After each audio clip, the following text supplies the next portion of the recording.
This is Professor Michael Chapman. I'm one of the most experienced IVF doctors in Australia. I believe that an important part that I can contribute is to educate patients in relation to fertility, infertility, and all that involves. These series of podcasts help to educate you. I hope they are helpful to you.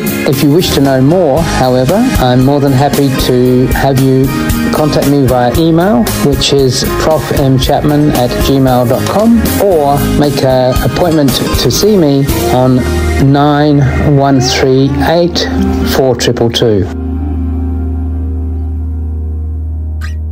Samantha says, "Hi Prof, I had a transfer earlier this year. My progesterone was 130 the day before the transfer. It was a failed transfer. Is that too high, and was that the reason for the failed transfer?"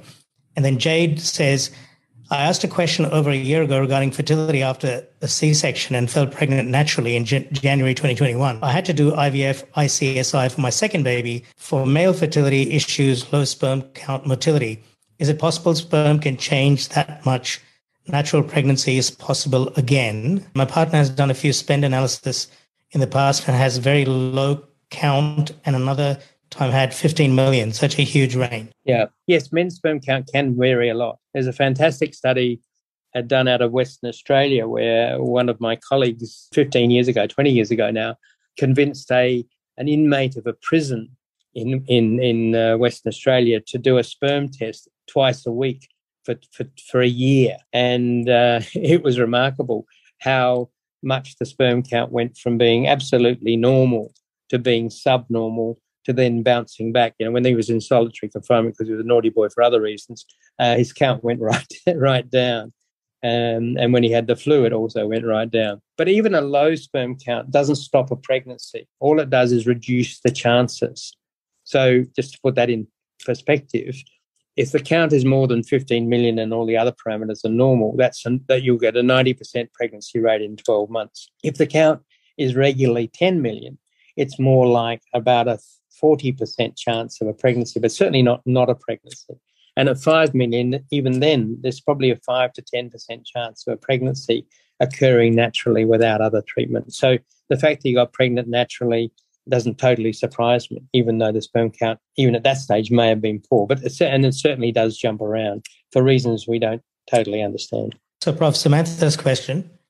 Hi, Prof. I had a transfer earlier this year. My progesterone was 130 the day before the transfer. It was a failed transfer. Is that too high, and was that the reason for a failed transfer? The levels of progesterone at the high levels probably don't make any difference. We're more worried about lower levels. So I don't think 130.